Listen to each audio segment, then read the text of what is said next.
Hello, this is Logical Projects here. This is going to be another quick episode.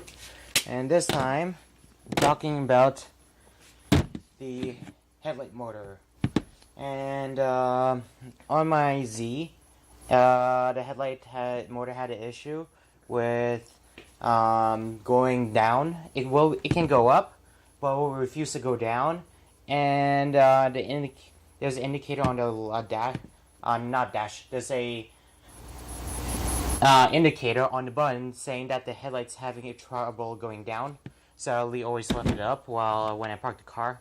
And so I took the thing apart. I took the took out the motor assembly and then took it out. And according to the factory service manual, there's a controller board inside, and that's where I found my problem. So in here, let's focus. Okay, so in here we have this, inside the motor we have this controller board.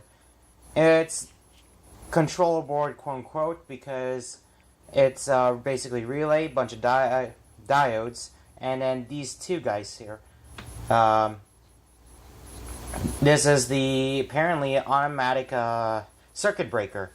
And one of the circuit breakers decided it felt like pretending to be a fuse and grew a bubble and let out lots of magic smoke. Unfortunately, I was having trouble sourcing a replacement automatic circuit breaker. So what I did instead is why so? Okay, I cut out a little bit. But anyway, come on. Focus. Okay. So, one of the things I'm going to do is I'm going to unsolder the old automatic circuit breaker. And then I'm going to replace it with, take it out. I'm going to replace it with automotive fuses.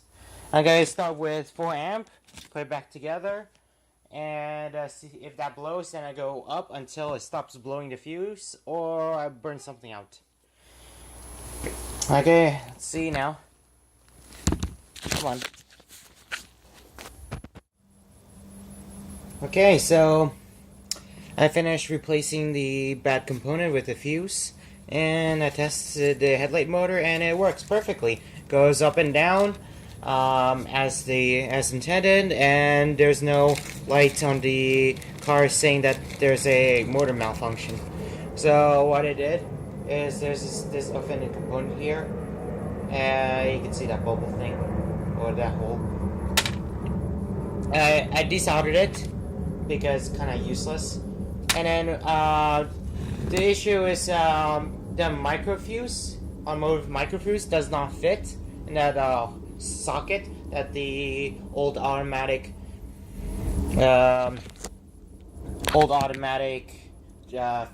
circuit breaker used to go. So what I did is I took that out, the circuit breaker out, and I soldered in these two wires here. Zoom in.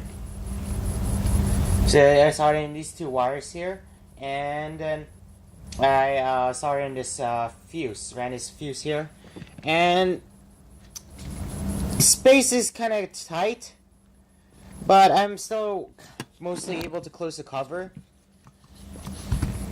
ish, as long as not too much water gets inside. I think I'll be fine. I use a 4 amp fuse on this. I'm not sure if it's high enough or it might blow out in the future, but it didn't blow out when I test the headlight motor, so I guess I'll be fine.